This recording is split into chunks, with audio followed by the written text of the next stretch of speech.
sinisigaw ang pangalan niya.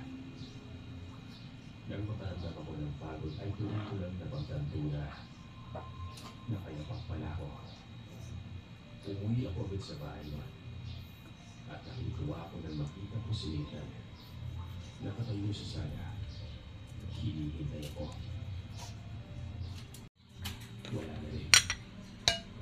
Nagtatatakbo ako papalabas para habulin si Nathan pero napapit ako sa nakabukas na butas ng Poso Negro. Wala nang takip na.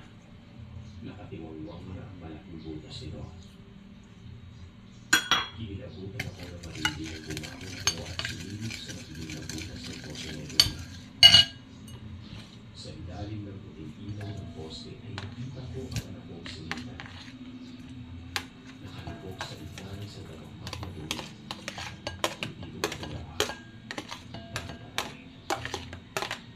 Nagsisigaw ako sa pagkikinig sa dulo. Nagbubuyo sa lugar namin. Tinulungan ako yung mga nagbahay at mga kapitbahay na ang pagkayunaitan mula sa Poso Negro. Nang may ahon namin siya ay labis ang hinaputunan. Makita ko siya may hawak na kapas na lampin. Lampin ng sanggol. Lampin na suot ng anak ko sa Maria. Nung araw na mawala siya sa bahay. Dahil nukso ng dugo at tutupon sa kanya. Nagpatulong ako sa mga inspekto para siksikin ng Poso Negro. Pagkatapos may alis ang mabahog tubig na may nakita yung mga kalalakihan ng maliliit na buto ng tao. Pero nila, puto ito ng bagong silang na sabon. Doon napapasok sa isipan ko ang posibleng tarunong tulong ng ginawa ni Iboy sa anak namin si Maria.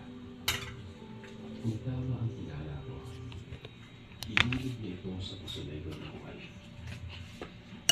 Hindi ko na napunta ang paano totoo dahil hindi ko na nakita pa si Iboy ng Bulana. Hindi ko malilimutan ang malagim na kahapon ko. Kahapon na nabubuhay pa rin minsan sa ngayon.